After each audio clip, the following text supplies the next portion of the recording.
Αγαπητοί φίλοι, καλημέρα. Σήμερα θέλω να σας παρουσιάσω μια κατασκευή που έκανα, μια τζακόσομπα, δηλαδή τζάκι και σόμπα, η οποία δουλεύει σαν τζάκι ανοιχτό το πορτάκι. Μπορούμε όμως το πορτάκι να το κλείσουμε, έχει πυρότζαμο εδώ και από εδώ, από την τρύπα αυτή γκαζώνει πάρα πολύ και ανάβει ευκολότερα. Λοιπόν, θα σας δείξω όλα τα προτερήματά της. Μ' αρέσει να κάνω κατασκευές διότι μου αρέσει να ασχολούμαι, να γεμίζω το μυαλό μου, την ψυχή μου, και έχω φτιάξει έτσι 2-3 σόμπες. Μ' αρέσει να φτιάξω κατσούνες, να πάω στο χωράφι μου, να ζωγραφίσω, διάφορα είναι, και ασχολούμαι έτσι για να ομορφαίνω τη ζωή μου. Λοιπόν, αυτή η σόμπα ζεσταίνει γύρω γύρω και έχει και είναι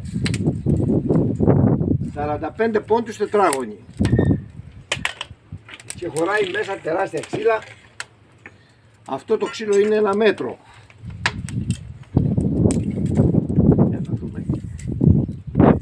Ένα μέτρο. Αυτό το ξύλο είναι 1 μέτρο που δεν χρειάζεται να το κόψουμε από τη στιγμή που μπαίνει έτσι. Και αυτό είναι περίπου 90 πόντους. Αυτά τα ξύλα είχα. Λοιπόν, η πρώτη δουλειά που κάνει είναι ότι ζεσταίνει το σπίτι γύρω γύρω, όχι όπως το τζάκι, ζεσταίνει πολύ καλά αυτό.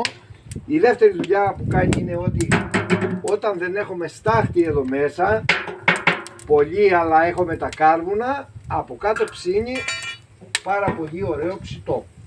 Τα ξύλα έχουν καεί, τα σπάσαμε έτσι λίγο, τα ισιώσαμε μέσα τα κάρβουνα. Η μέρα δεν είναι κατάλληλη διότι φυσάει ισχυρός αέρας, αλλά τελικά θα καταφέρουμε να κάνουμε το βίντεο.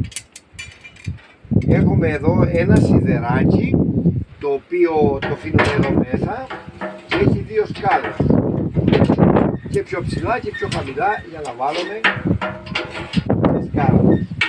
Λοιπόν, και μέσα έχει κάτι βίδες που πατάει.